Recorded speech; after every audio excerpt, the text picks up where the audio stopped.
It was holiday season, and I found myself between a main road and a canal.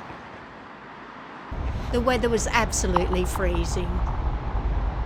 I was in the middle of setting the trap for one precarious cat rescue when the next dreaded message dropped in.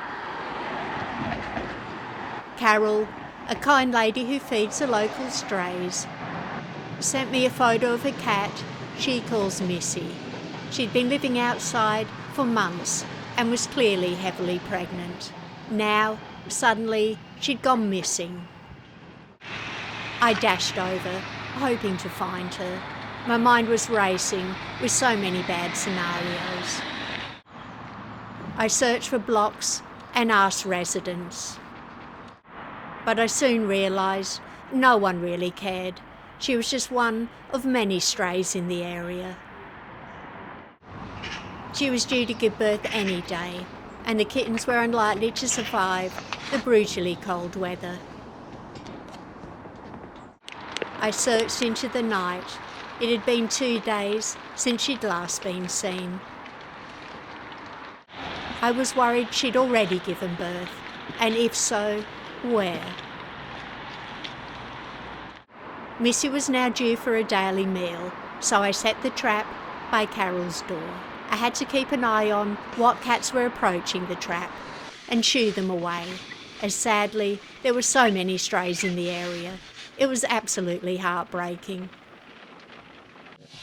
After a couple more days, worryingly, there was still no sign of her. Talking with locals, I learnt Missy had a tuxedo companion called Felix. Abandoned by their owner months ago, they were always together. Neither were spayed or neutered.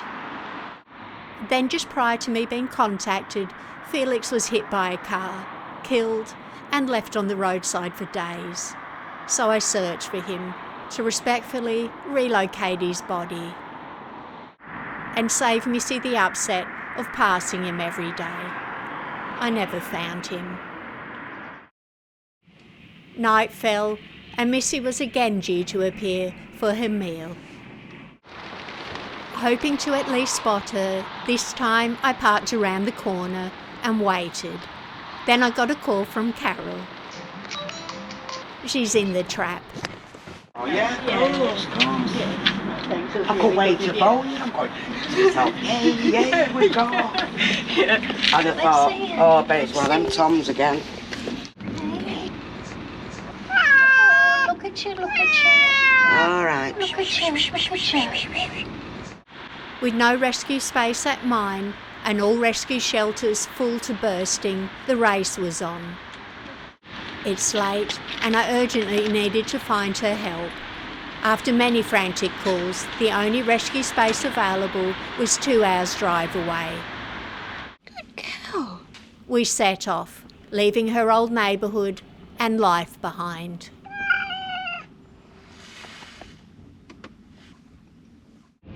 Some residents didn't want me to take her, as they'd rather more stray, hungry cats in the area to keep the rats under control, but they gave them nothing in return.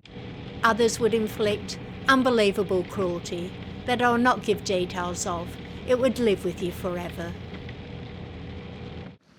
I fight the traffic and arrived the right side of midnight.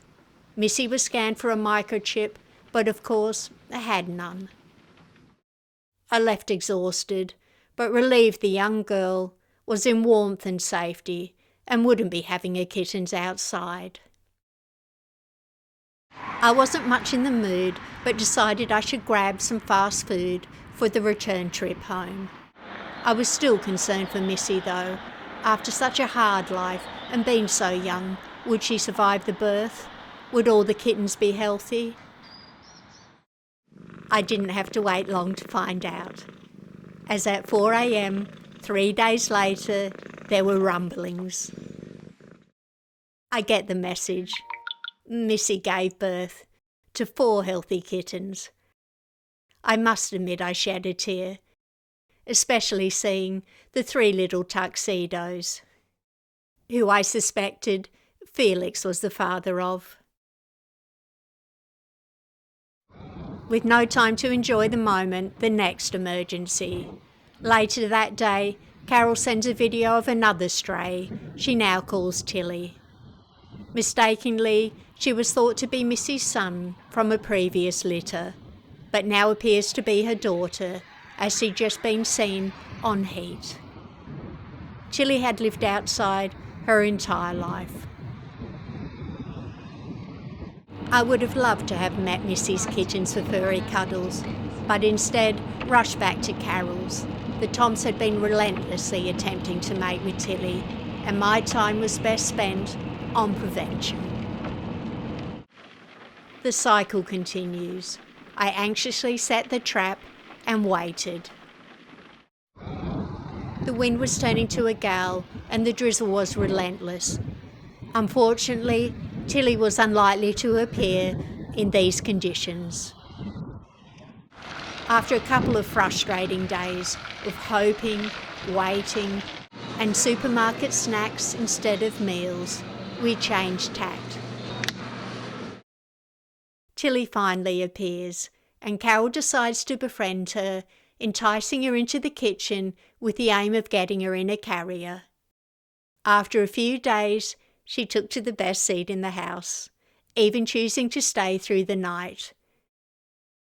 She started relaxing, playing with a Brussels sprout that escaped its Sunday dinner fate. Then Carol called. She managed to trick Tilly into the carrier. I jumped in the car and made my way across town.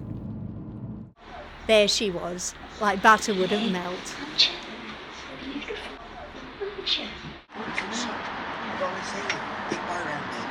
Wondering if I'd finally stopped the family cycle, I loaded her into the car with a certain sense of relief.